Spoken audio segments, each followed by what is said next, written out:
2026 is going to be one of the biggest development years the Chicago suburbs have seen in a long time. Downtown areas are ramping up, old developments getting totally repurposed, hundreds of new rental units, and so much more are on the way. And if you're planning to buy, sell, or even relocate here, these changes are going to matter way more than you think. So let's break down what's actually coming, what's overhyped, and the projects that could reshape entire suburbs in the next 18 months. And by the way, for you who are new here, my name is Jake Mesa, Chicagoland realtor helping people just like you make smart moves in and around the Chicago suburbs. And whether your move is next week or next year, I'd love to partner with you on this journey. So if at any time you'd like to talk through your specific situation, here's my email below, or click the link in the description to get connected. All right, let's jump into what's actually coming, starting with the projects that are going to make the biggest impact the fastest. Schaumburg's district at Veridian is one of the biggest suburban redevelopment projects happening right now, and is completely transforming the old Motorola Solutions campus into a modern, walkable, mixed-use district. The plan covers roughly 30 acres and brings in new restaurants, retail, entertainment, green space, and over 300 luxury apartments in the first phase alone. The total investment for the larger Veridian master plan is projected to exceed $500 million, with the district portion estimated around $130 and $150 million. The lead developer is Urban Street Group, working with well-established construction teams like Harbor Contractors, Red Seal Homes, and Greystar. And as far as timing, 2025 is the heavy construction year. By late 2026, Phase 1 should be open with the restaurants, retail, the first residential units, and a walkable corridor connecting the district. The bigger build-out continues into 2027 and beyond, but 2026 is when residents will actually start to experience this as a real destination and not just a construction site. And why does this matter? Because it totally changes what Schaumburg is. Instead of being centered only around Woodfield Mall, this adds true lifestyle district that appeals to relocating professionals, renters who want that urban feel, and families looking for convenience and amenities. These types of developments totally push demand upward and support long-term property values in the suburban neighborhoods. Moving on, Wheaton is in the middle of the biggest downtown upgrades in decades, with a new 334-unit apartment building rising just steps away from the metro station. But before we move on, if this video is helping you out so far, don't forget to hit the like button, as it tells YouTube I'm doing a good job and lets me help more people just like you. This project is being developed by Faywell Development in partnership with experienced multifamily builders who specialize in communities just like this. It's a major shift in downtown Wheaton, bringing modern units, structured parking, and ground floor retail that builds the momentum the city has already created with recent streetscape improvements and restaurant growth. And with my office being right across the street from this happening, I can truly attest that construction has been moving steadily, with the core foundation work and framing taking place. The first move-ins are scheduled for fall 2026, meaning the building will begin leasing and opening in phases before the end of next year. The full amenity package, fitness center, lounge spaces, rooftop access, and retail will continue rolling out into early 2027.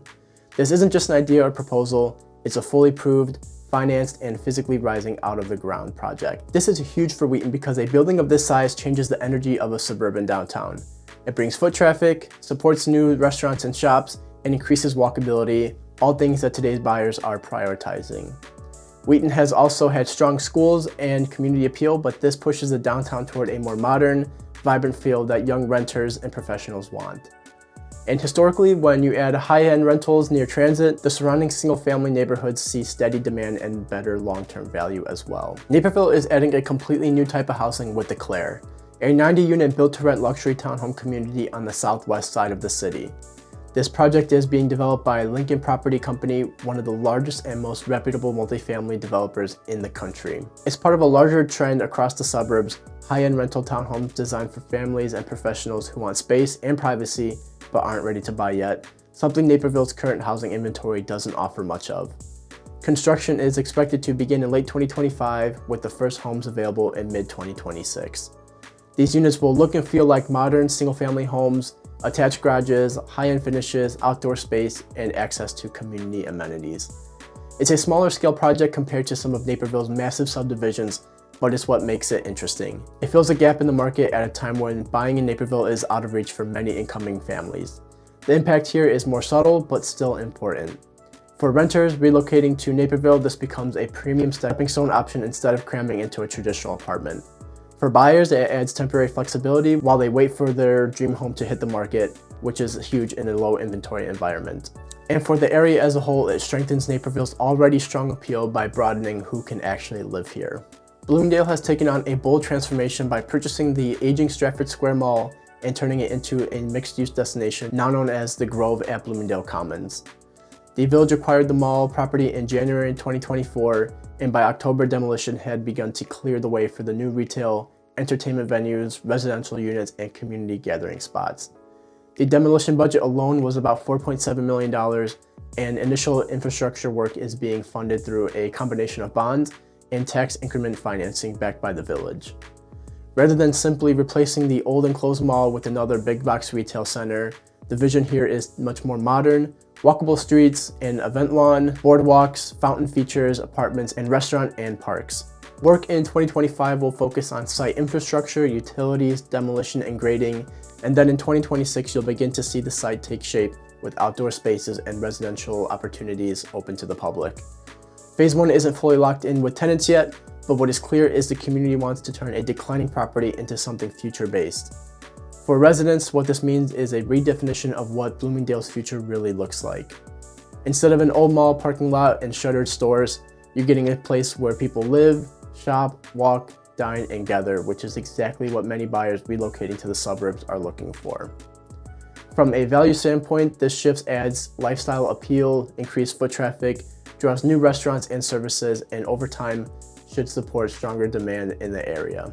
While the big vertical projects tend to get the most attention, the less glamorous side of development, roads, bridges, traffic flow, and community amenities are also getting a major push heading into 2026.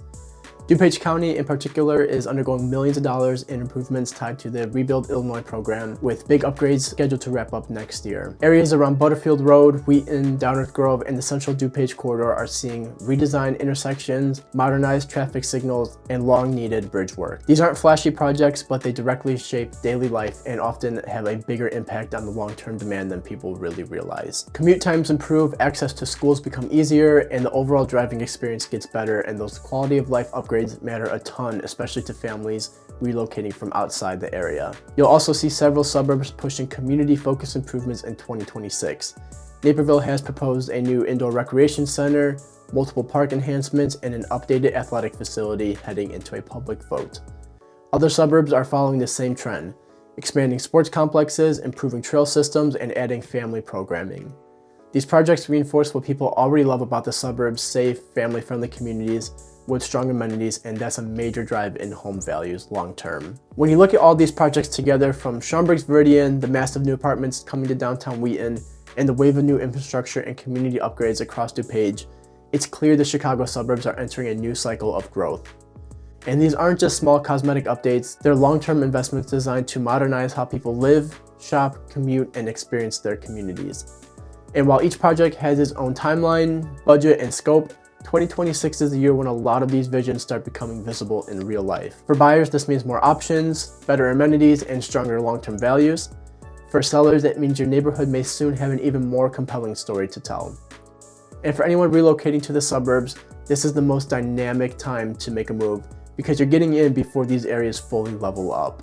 So that's really what's coming to the Chicago suburbs in 2026. The projects that are underway, the redevelopments already funded, and the changes that are going to influence where people choose to live in the next few years. And if you're thinking about buying, selling, or relocating here, and you want to understand how these projects could impact your move directly, let's get connected. All my info is in the description, or shoot me an email here. And if you're curious on where exactly people are moving these days, check out my last video, and don't forget to hit the subscribe button, like the video. I'm Jake Messa, your Chicagoland realtor, and I'll see you in the next video.